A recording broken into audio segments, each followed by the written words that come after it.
Hello everyone, my name's Tim Irvine, and I did my ethnic group on Pacific Islanders. The demographics of Pacific Islanders are that they are from Hawaii, Guam, and Samoa. They identify themselves as Asian Indians, Chinese, Filipino, Korean, Japanese, and Vietnamese. A study that was done in 2017 shows that 1.5 million native Hawaiians / Pacific Islanders reside within the United States.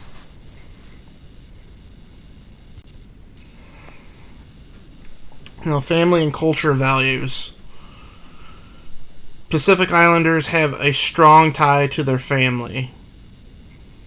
Specifically, Asian families, the family is the unit rather than the individual. The individual is seen as the product of the generations of his or her family.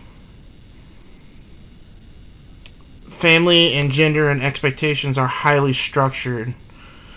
For example, fathers are the breadwinners, the protectors, and ultimate authorities. On the other hand, mothers oversee the home, bear and care for the children. Specifically in the Samoan culture, they dominate the lives of their people. The basic unit of Samoan society is the aiga, an extended family system headed by the matai or chief. Kinship ties are important in many social and economic aspects of life, and all who are related by birth or adoption are recognized as belonging to one aigai, and each aigai may contain several hundred people.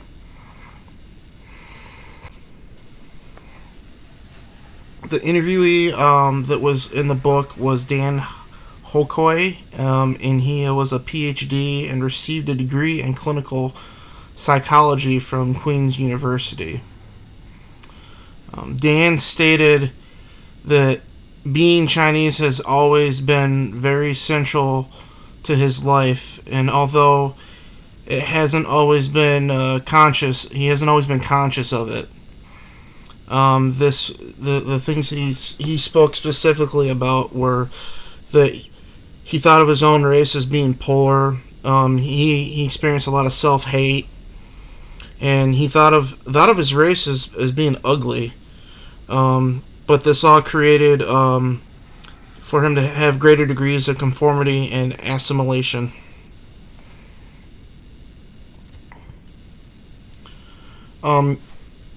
So a lot of the things that Dan spoke about was the Chinese culture. Traditionally, they use their Chinese name as their legal name. The example he gave was that the person will use the family name first, and then they'll use their Chinese first name. There's great honor and given to authority and age. And it's very, very important to be respectful to those who are older than you. An example he gave was, if there is someone in the room of similar age or older than the therapist, it is important to address them formally and as Mr. or Mrs. or whatever is deemed appropriate. Chinese were the first immigrants in the United States. History of the Chinese in the United States dates back to the 1840s. They came to the United States voluntarily, unlike African Americans who were brought here involuntary. And this led to a lot of racial discrimination. In 1882, Congress passed the Chinese Exclusive Act, which prohibited Chinese immigration for 10 years. Another thing he spoke about was their tight-knit communities. They're a very cohesive group, and they do not trust outsiders.